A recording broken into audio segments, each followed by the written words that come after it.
Welcome to Low Key PD. In this tutorial, I'm going to show you how to use the chat output in NotebookLM.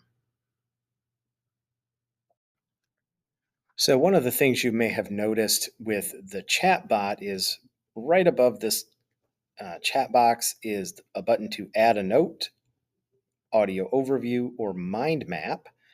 And what I can do with this is, let's just say I click on audio overview. All right, so it's going to create an audio overview based on the sources that I have selected. If I don't want to include all the sources in the audio overview, I just need to make sure that I reset the chat with those sources as the ones I want and excluding the ones I don't.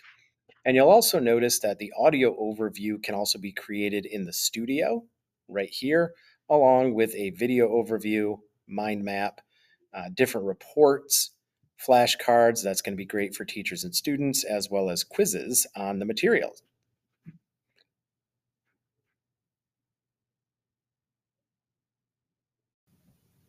Don't forget to like and subscribe for more tech tutorials, and you can find my videos on YouTube by searching Low Key PD.